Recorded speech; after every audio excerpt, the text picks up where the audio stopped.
Good evening, good evening, good evening, and welcome to Sunday Night Satsang with John and Michelle. Hi there, everyone. Good evening. Sorry for being a few minutes late tonight. So tonight we are looking at the very difficult subject of death. And the subject for tonight is, or the title for tonight is, Death, the Window into Life. So welcome. Thank you for the hearts. Thank you for the hearts. Let us know where you're watching from and let us know who we're talking to, because it's not always possible to see on our screen who's there. But if you send us a comment, tell us who you are and where you're from. And if you have any questions or comments, you can type them up there as well. So welcome. Welcome, everyone. So up now, Sonia. joining from Vredehuk. Hi from Joburg. Hello, Leslie. Trying to find everything. Yeah. Sort everything out. Yeah, so we, as most of you know, we moved a week ago to a farm, and we've been going through boxes and boxes and boxes of stuff to sort everything out.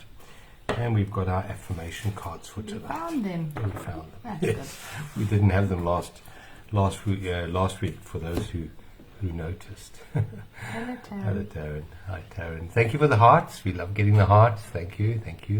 Thank you for the likes and thank you for the shares. Hi, Sue. Hello. Hi. So let's start this evening by centering ourselves into the most sacred time and place that there is, which is the present moment. So to settle back into your chairs or wherever you're seated or lying, and just gently close your eyes, withdrawing your mind from all other times and all other places, and just becoming centered and settled in the here and now, the present moment. Take a very deep breath into your bodies now. Very deep breath. And a long out breath, and just release all that no longer serves you in this moment. Just let it go, let it go, let it go. Take a second, very deep breath in, right down to your toes. So you're blowing your tummy up like a big ball. And then that beautiful, long, relaxing breath out. Let it all go. Take a third, very deep, slow breath in now. And then a beautiful long sigh out. To make a noise, sigh it all out. Let it go, let it go, let it go.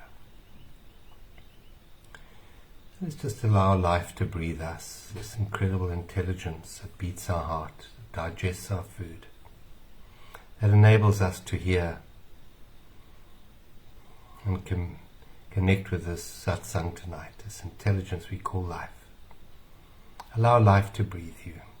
Just hand over, but keep your awareness focused on the breath, but without trying to be the doing behind the breath.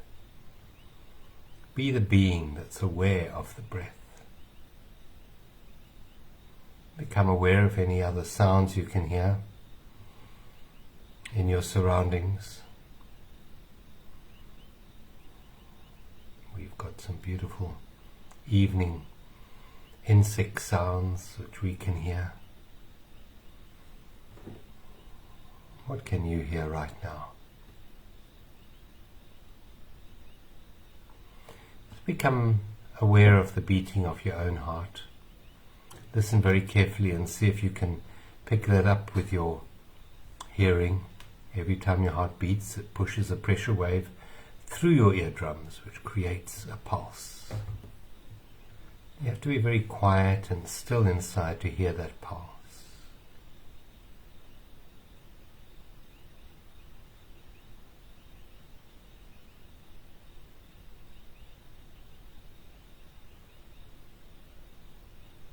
Notice who is listening to the beating of your heart, if you can hear it. Notice the stillness that's aware of all the sounds you can hear right now. This stillness exists outside of any story, outside of any drama, outside of any worries or challenges. The stillness underlies all experience, always here, always present.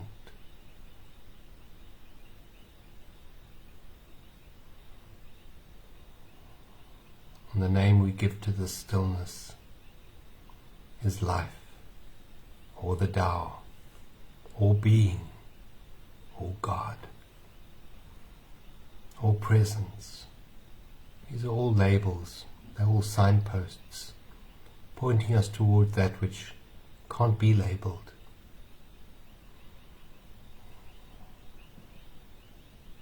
The Tao Te Ching says the Tao does nothing but leaves nothing undone.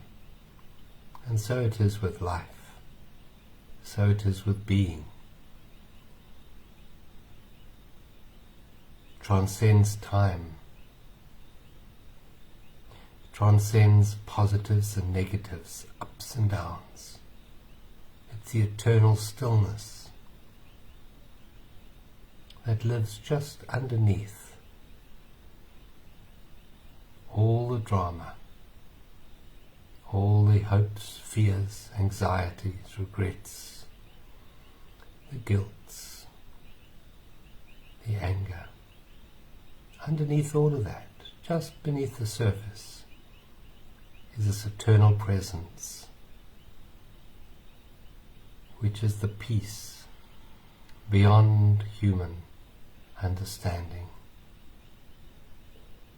While we get caught up with the ups and downs of the surface of life, it only takes one conscious, deep breath to sink down below these waves into the stillness, into the depth of being. Just become aware of how your body feels in this moment, here and now.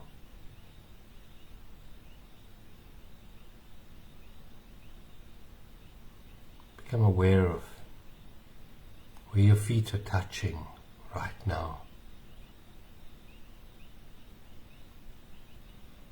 Become aware of where your hands are touching. See if you can feel it tingling in the tips of your fingers.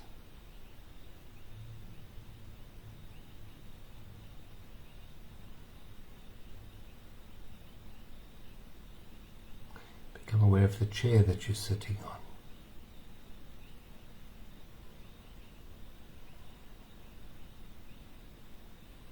And you are the awareness that's aware of all of that.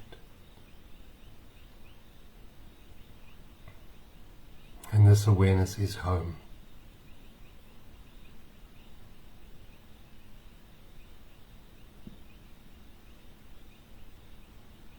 Now take another very deep breath in.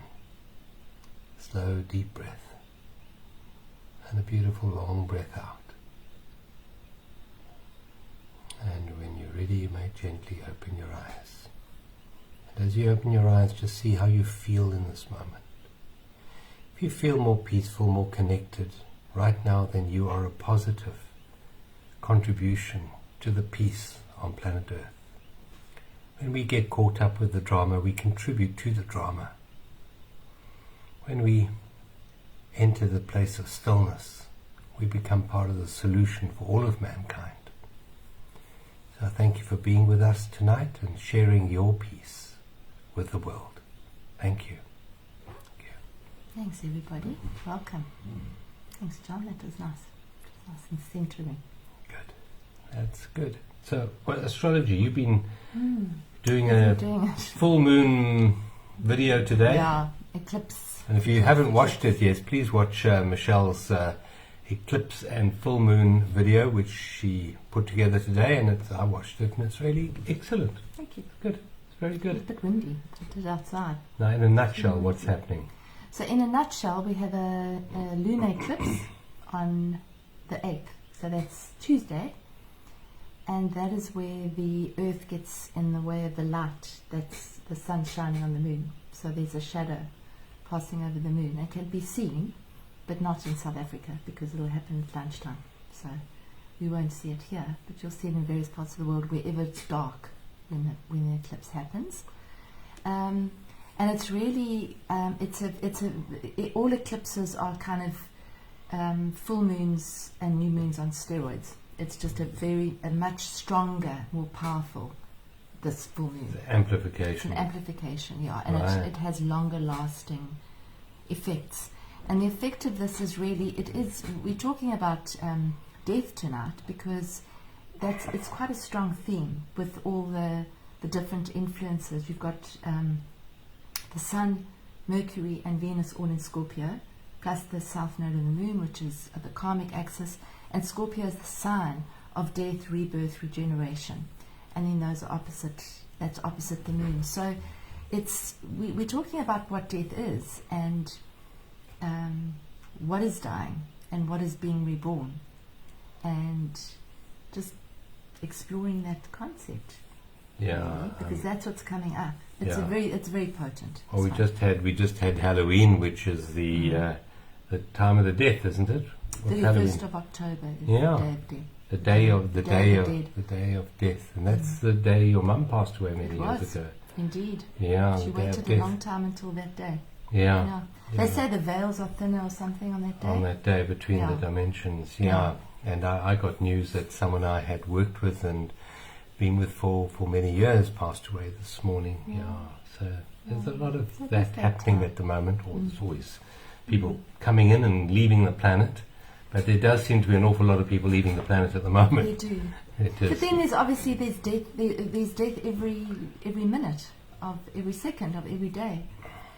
If we talk about specifically the human form, that's a subject on its own, which we will talk about. But there's death. The day dies every night, and cells are dying in our body every moment. So we're constantly in the process of death, rebirth, regeneration. Death, rebirth, regeneration. The sun rises, it's a new day. Sun sets, it's the end of that day.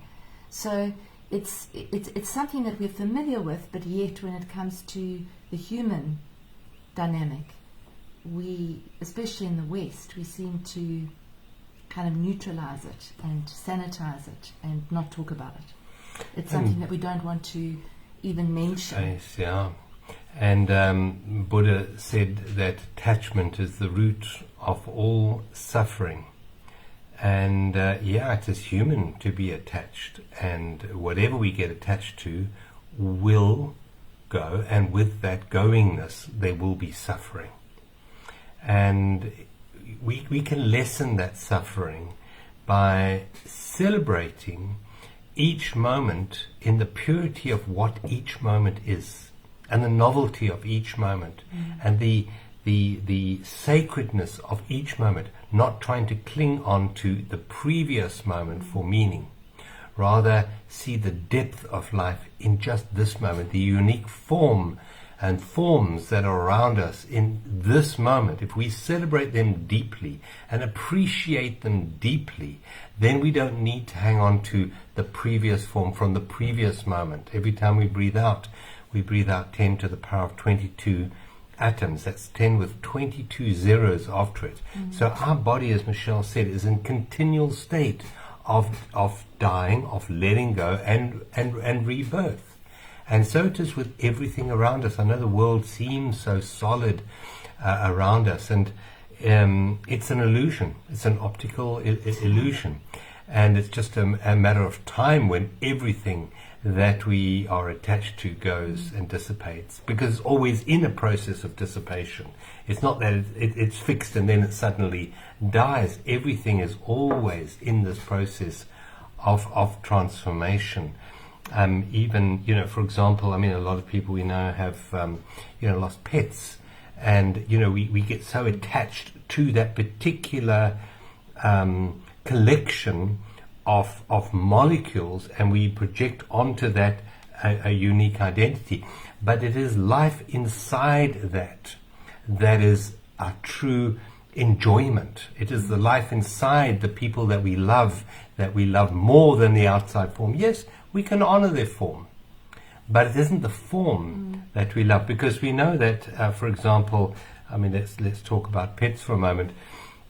If you have a pet and perhaps it's in pain and suffering, and you take it to the vet and you have it put down, and you're there, and it's happened to me many times, and you've got to be with that animal, and suddenly the pet is no longer there. The body of the pet is there. The body is still warm.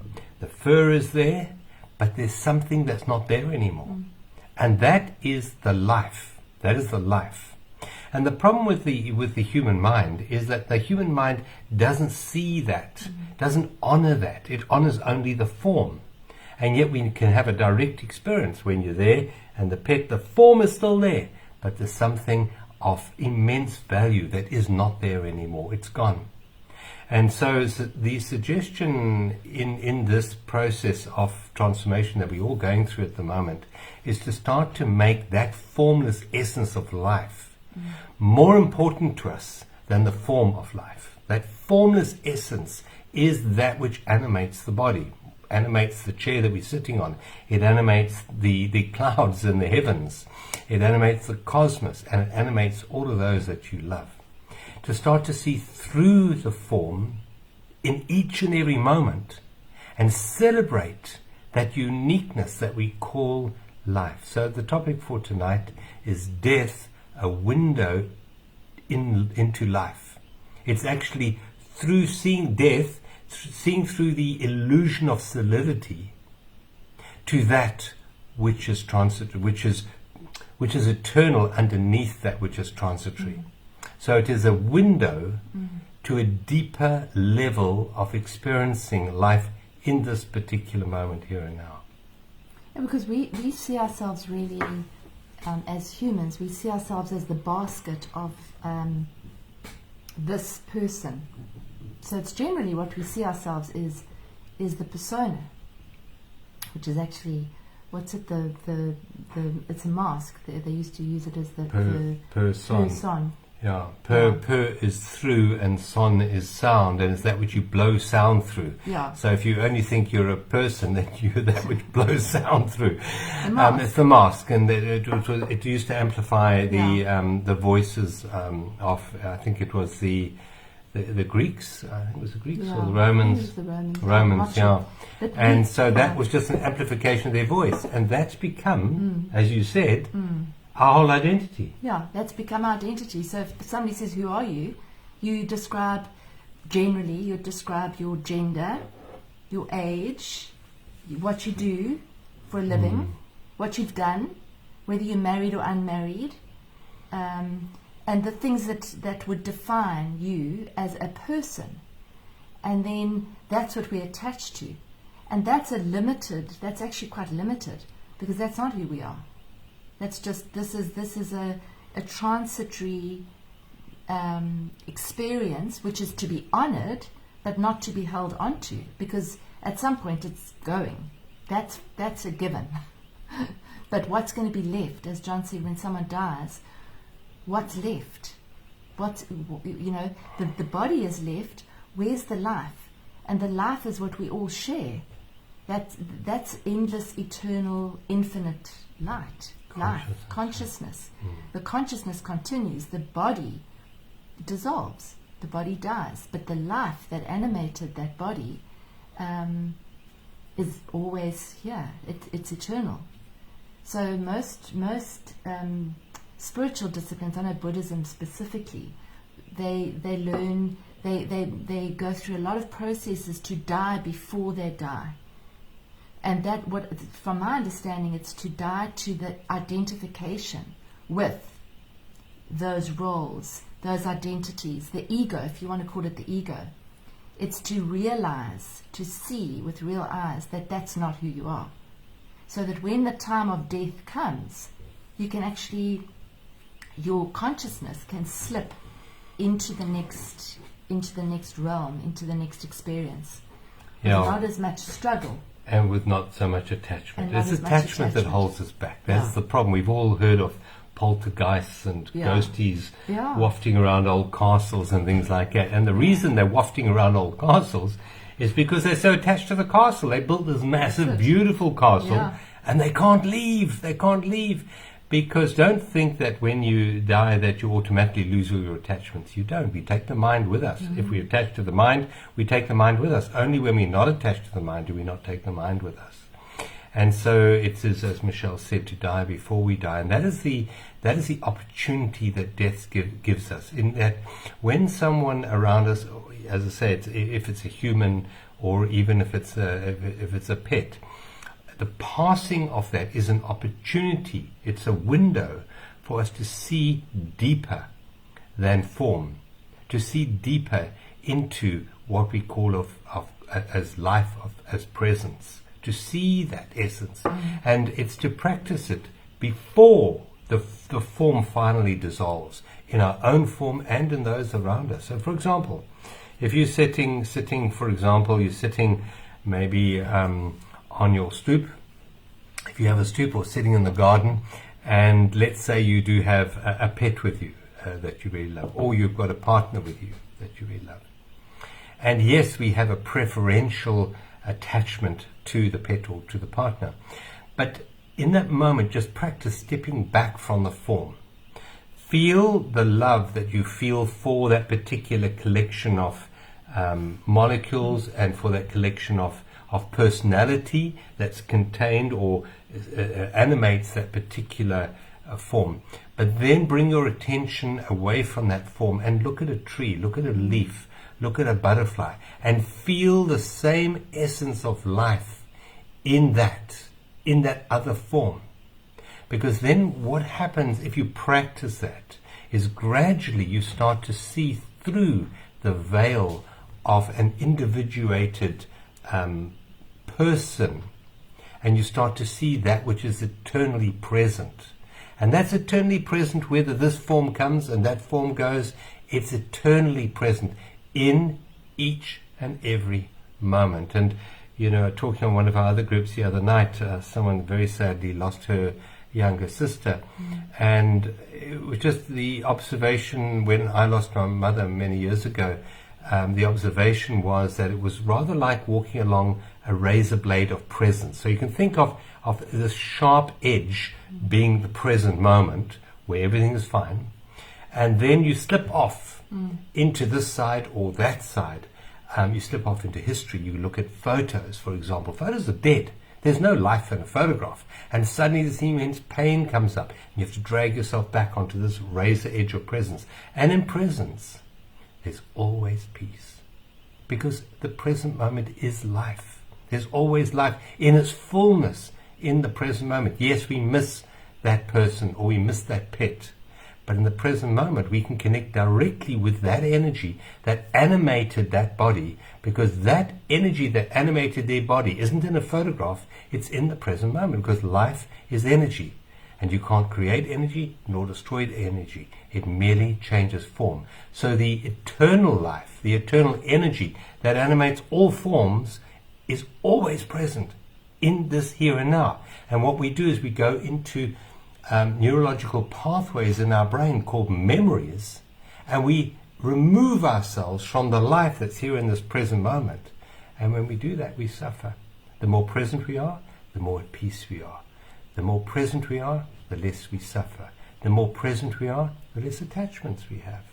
So there is such a great healing in presence. But again, death is that window which allows us to see through the matrix, to find that which hasn't gone, which is always here in the present moment.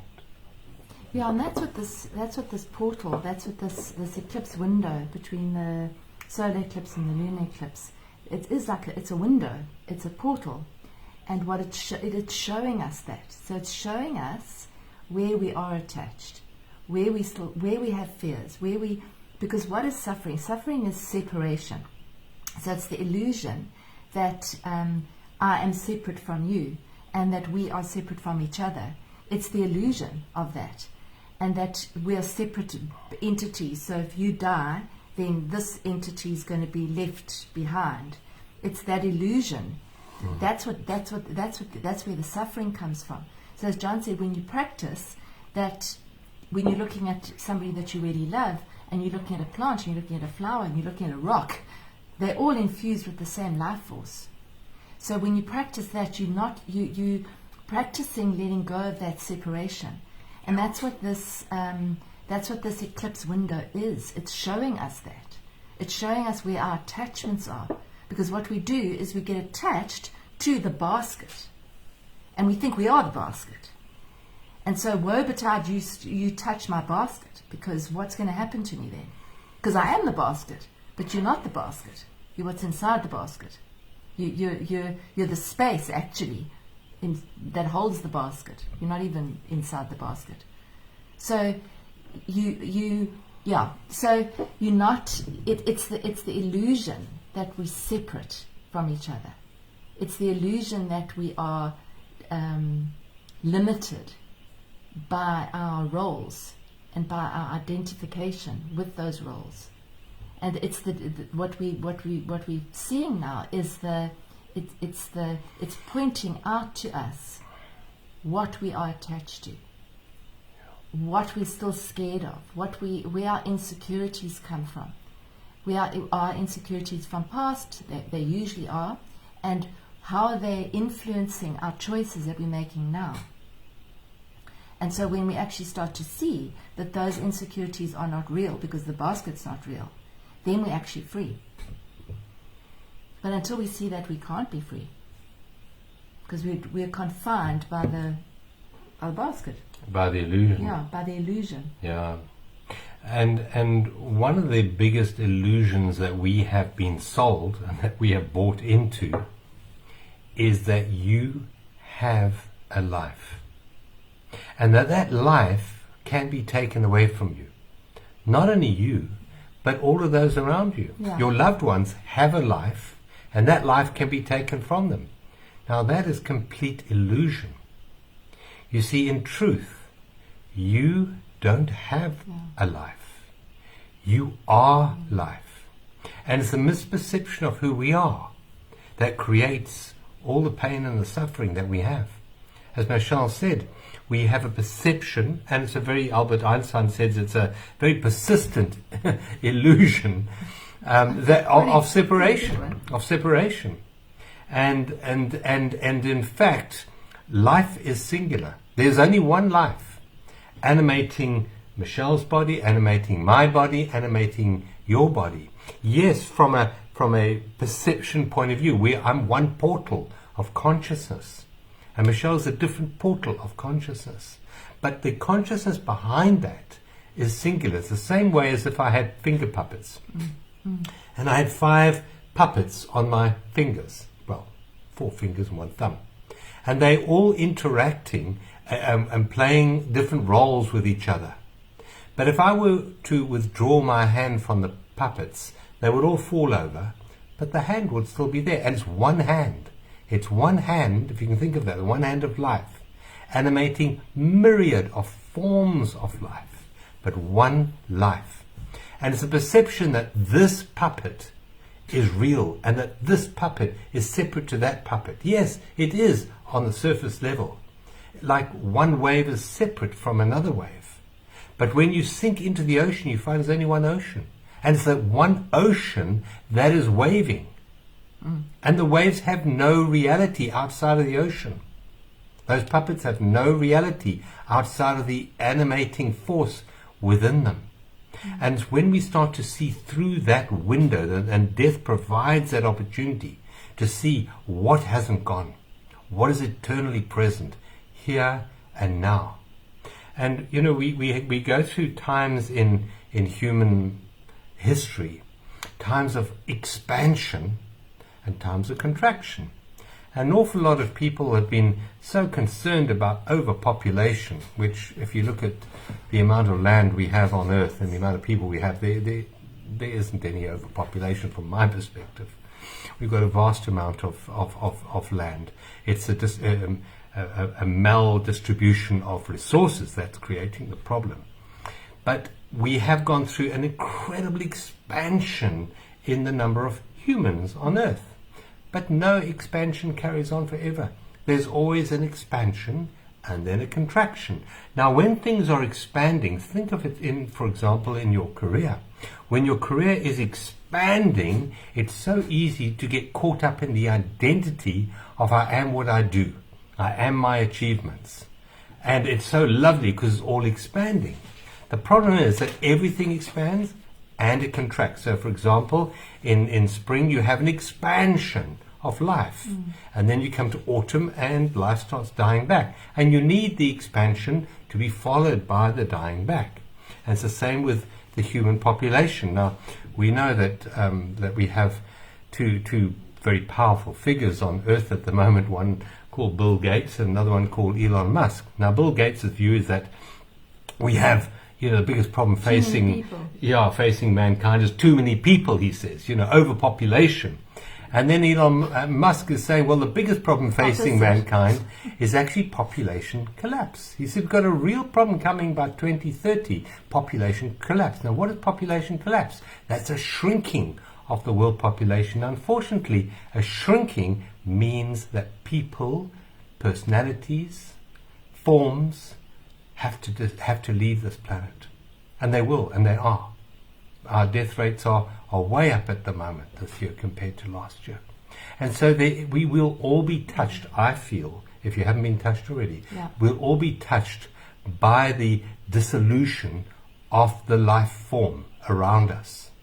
And it's, as Michelle said earlier, the Tibetan Book of the Dead teaches us to die before we die, to prepare for the death before it happens. I know when my mother was getting on a bit, and I'd go and see her, and I'd sit with her in the evening in front of her fire. She was in a lovely mountain village, and she had a fire every night, and she'd nod off in front of the fire, and I'd look at her and say, what happens if she never wakes up again? Is there anything unsaid? Is there anything that I would need to say to her?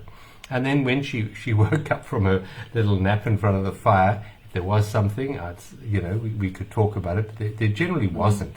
So I prepared myself for her leaving, and she was killed in a car accident, so it wasn't that she slipped out of a bike, but she was 80, and I was rather grateful because she didn't have to get old and senile or anything.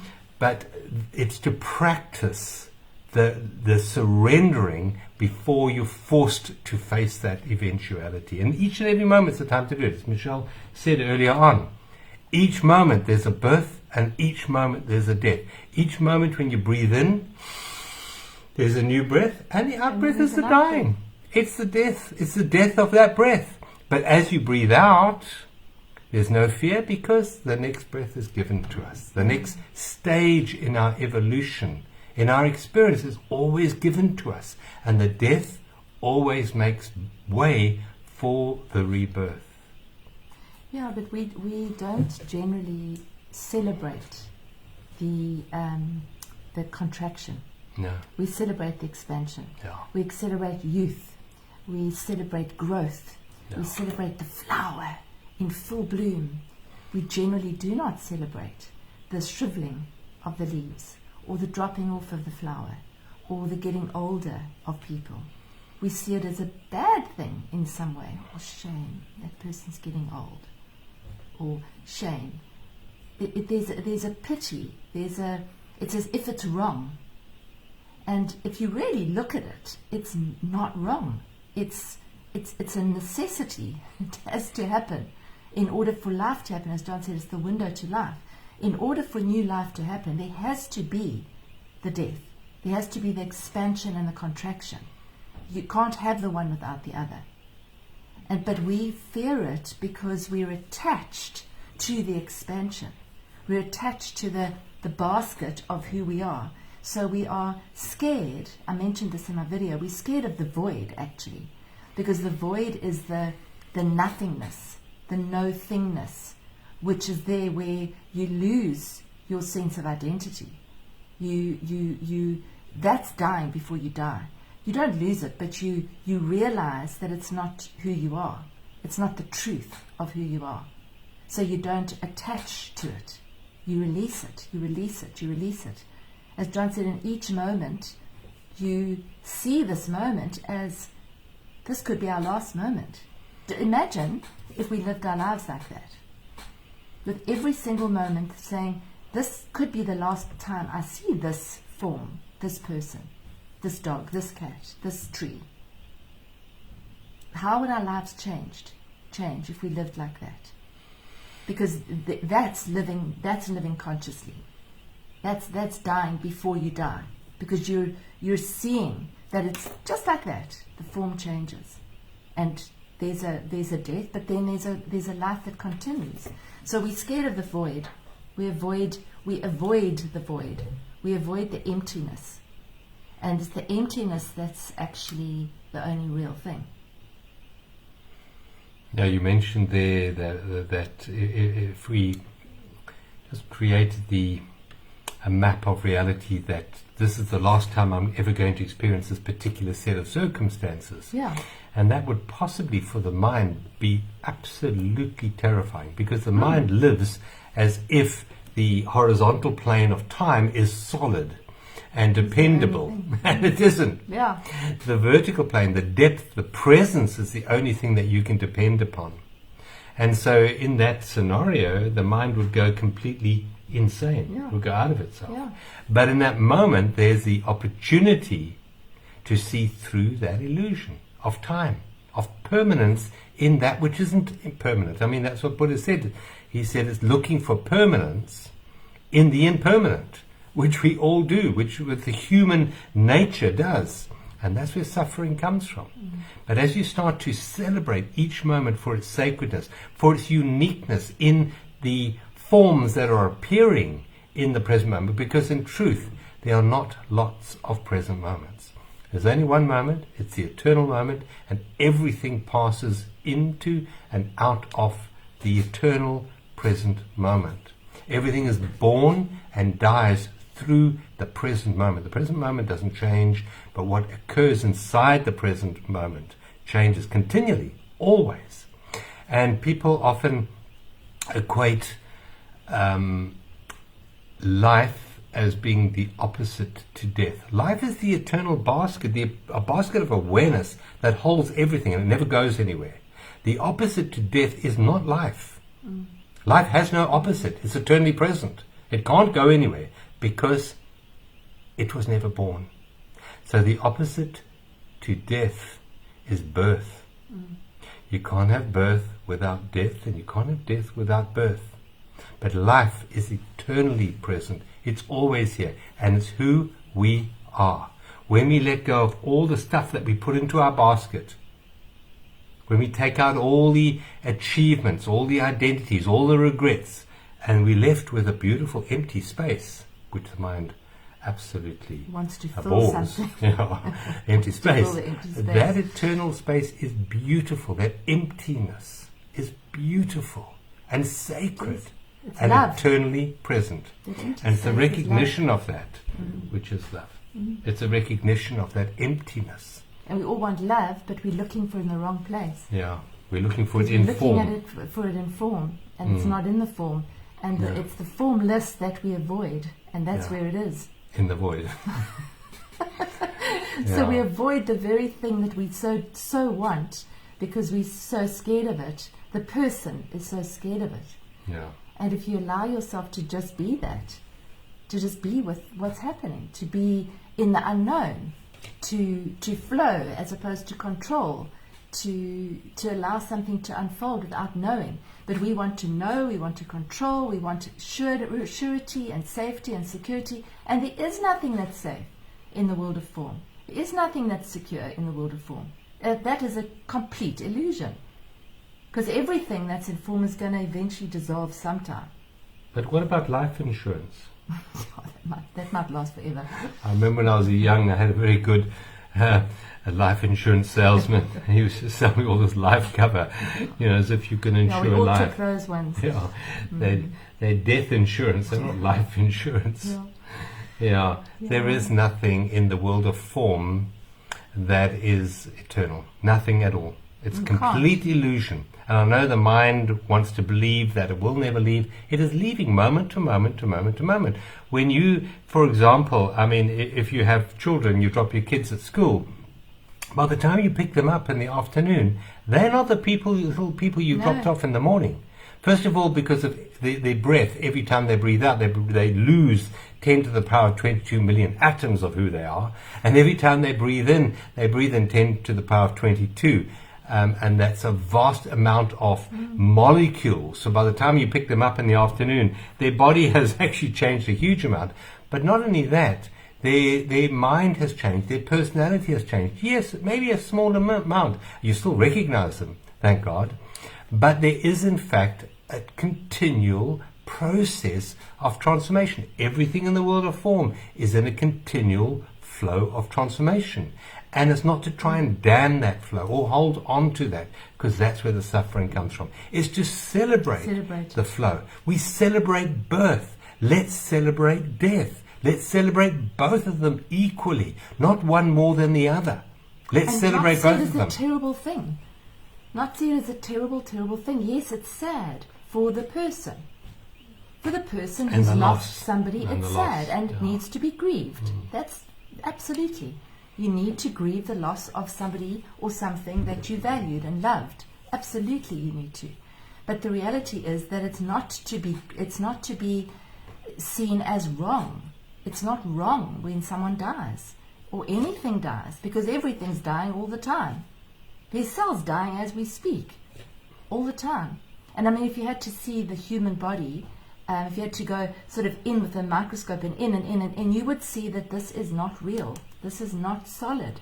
It's not solid. I mean, it's quantum physics. It's not solid. Yeah. It's just molecules. It's a flow of energy. It's a flow of energy. That's all it is. It is not solid. It's just my particular configuration of molecules makes you realize or recognize me as Michelle and John's as John. But actually, it's just molecules showing up in this form. For a brief moment in time. So what is actually dying, when you look at death? Yeah. It's a good thing to look at, but we won't look at it, and especially in the West, we don't look at it. You know, when somebody dies, they go to the undertaker and they plump them up and put something in their body, and they put rouge on their cheeks to make them look alive. So you never, if you do see the body, you don't see the body, the dead body. You see the semblance of a live body, but it's not a live body because the life's gone. So we don't recognize death. We ignore it. We actually try and pretend that it's not there. Yeah, we remain willfully ignorant of death. To ignore is to remain willfully ignorant, and through ignorance comes pain and suffering. Ignorance doesn't give you safety. What you avoid will bring you the pain and the suffering that you're avoiding, and it will bring it amplified, unfortunately. That's what it will do. So it's to look through death and to see it for the illusion that it is, and see it in every single moment. Don't wait for a particular time. See it moment to moment to moment. Look through the illusion of the solidity of the form to the formless, and celebrate the sacredness of the formless, which is animating all of the forms of life. All the forms of life. And there's something that came to mind. There was a lovely quote from Dr. Wayne Dyer, and he said, life is a sexually transmitted terminal disease. I love that. Yeah. But it's not that life is that. Life is not that. It's the form of life is a sexually transmitted terminal disease. That's the form of life, but not life itself. Life is eternal. So in the map that we have the horizontal plane of time, where everything is coming and everything is going. Everything's born and everything dies. And then you have the eternal depth, the vertical plane, where nothing is born and nothing dies. And that's where reality is. That's where everything we really seek is in the vertical plane. Love is not born and love does not die. It's in the vertical plane. Life isn't born and life doesn't die. It's in the vertical plane. Presence is not born and doesn't die. It's in the vertical plane. It's eternally present. It's always here. And it's the recognition of that is awakening. It's the recognition of that is a stepping out of the matrix into reality.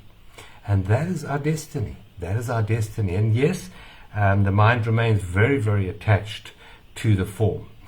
It really does. And it is quite a struggle to prize the mind away from its attachment to the form. But in the opening meditation, we just did a few deep breaths, and we stood back from the form. And we became still and quiet inside. And that stillness and quietness is your eternal essence. And if you want to put it this way, it's your eternal form. It's the formless. That's who and what we are.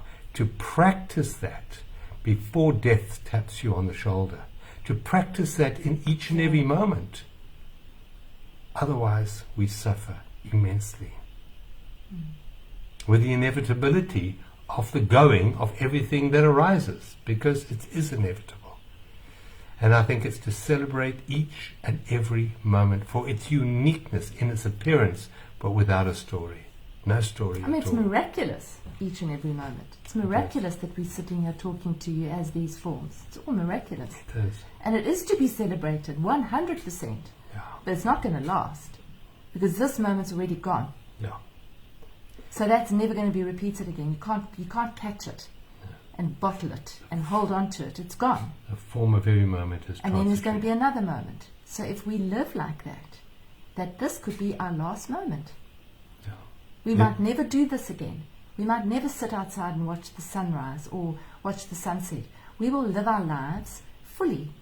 We'll live our lives before we die. We'll live instead of being half alive. Yeah. Is fearful of death. Yeah. Just to celebrate Interesting topic. the depth of life rather than clinging to the story of life. That's the secret to happiness Yeah. and eternal peace. Yeah. The death. To make what is more real than what isn't. And the suffering comes from making what isn't more real than what is. Because the life and the joy is always here, always present. And love is the recognition of that. Love is the recognition of the oneness of life. And I believe that's our human journey. We come to earth to heal. And the word heal means to make whole again. What are we making whole again? Just our perception. This is only a misperception. That's all it is. It's a misperception. A misperception that form is more real than the formless, when in fact the opposite is true. That's to come back to love, to recognize the oneness underneath all the myriad of forms. And there we find peace, we find security, and we find the joy of life itself. Well, hopefully you've enjoyed tonight. We have, we will choose one of our... Choose one now. Should we do it now? Okay. See what comes up. And if any of you are going through struggles in life, we have an online support platform called In the Space, if you don't know about that. And it's a community in the space. And this month the theme is? Holding space. Holding space. Holding space. Needed. It's very needed. Right now. Lots All of right, so people we've got lots of cards here. are moving through big stuff right now. Yeah, and you find, Michelle's just choosing a card here. She chose a blue one. And the details of Inner Space and our online courses is at journeysofawakening.com. journeysofawakening.com. If you've enjoyed tonight, please press the like and the that share helps button. to get it out. It really does. So you're going to lead us out Yes. and then share. We've got a lovely card here. I'm not going to tell you what it is until the end. Yep. It's apt. This is very apt. Yeah, Yeah. it is. Sure, that's a nice card. Mm, Very yes. nice card, yeah. All right. Let's settle in again. If you're not settled in already, I'm sure you are. Make yourself comfy. Nestle in to whatever surface you're on. And take a lovely, deep, beautiful breath in. And then an out breath. And breathing in and expanding. And breathing out and releasing. And another deep breath in, all the way up to the top of your chest. Hold for a second and then let it all go. Let it all go. Let it all go. Soften your shoulders and settle in. And now just notice the breath as it enters through your nostrils, out through your nose or your mouth. This constant process of birthing and releasing. inhaling and exhaling. Most natural thing in the world.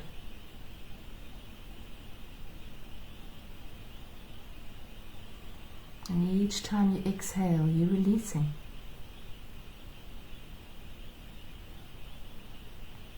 Each time you inhale, you're expanding.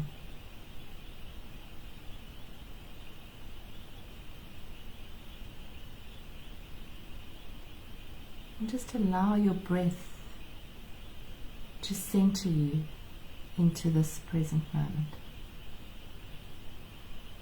Allow yourself to drop into it,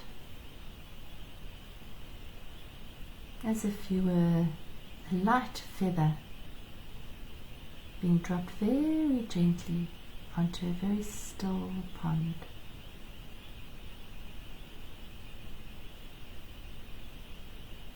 Very peaceful.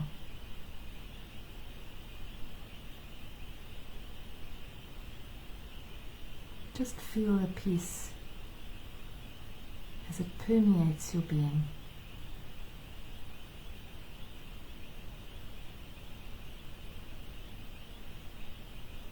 Just connect with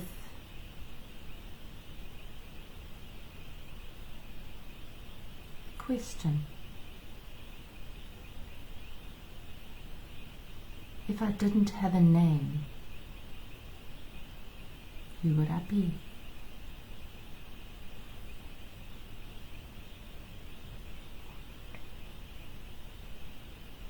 If I wasn't defined by gender,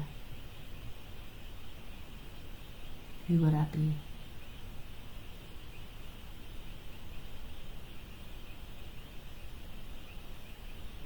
If you took away all my belongings, who would I be?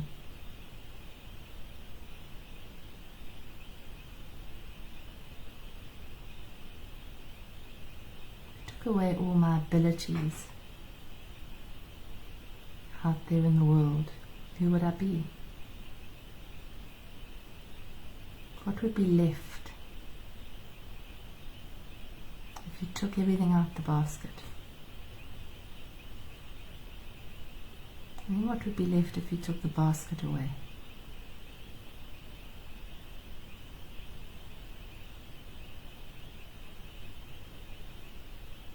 Just connecting with that deep consciousness. With the life that animates you. With the life that is you.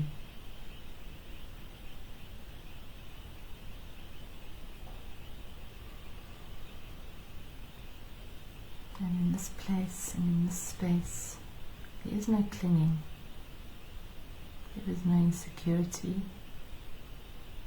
There are no needs. It's just a beautiful presence. An observing of life flowing through you. Not judging. Expansion is good and contraction is bad. Just seeing it all as a life flow, as a flow of energy.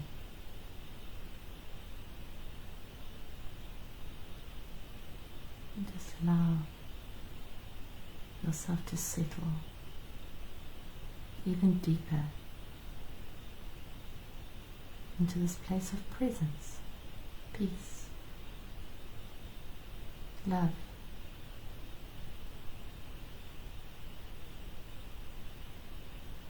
This place where there's no need to achieve anything or plan anything or attach to anything.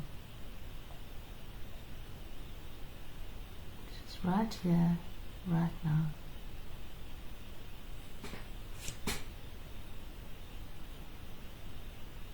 And the card I drew was I accept even the unacceptable as I choose peace now. Those words really sink in. deep breath. I accept even the unacceptable as I choose peace now. It is a choice.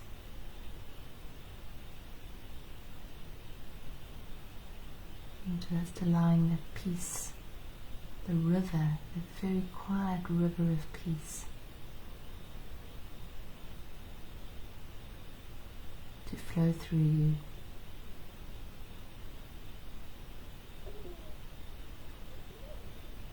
And to be with you through the night and through the week, through each waking moment, seeing each waking moment as a great blessing.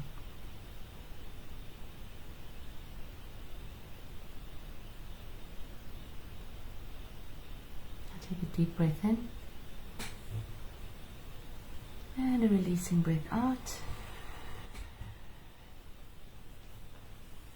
Thank you, everybody. That was beautiful. Wasn't it lovely? If any of you are experiencing loss at the moment, grief, and you're battling a little bit, I have some articles, some material that I'm willing to send you. Just in the comment section, just send me, just tell me that you'd like to get that, and I can send it to you. If you give me your email address or WhatsApp, I can send it to you. Because we do need support in life. We're not made to walk this journey alone. So support is vital at this time. The card tonight I think is really, really beautiful. I accept even the unacceptable as I choose peace now. In this moment, we can always cope with the present moment. And our point of power is in the present moment. So I'll photograph that and I'll put it up on the Facebook page, and we look forward to catching up with you next week. Thanks, everyone. And if you haven't seen Michelle's full moon video yet, please take a watch. Yeah, it's Tuesday, so yeah. Yeah, the video's out now. The video's out, yeah. Yeah. Thank Okay, everybody. lots of love to you. Good night. Thank you Sleep for tight. joining us. Nighty night.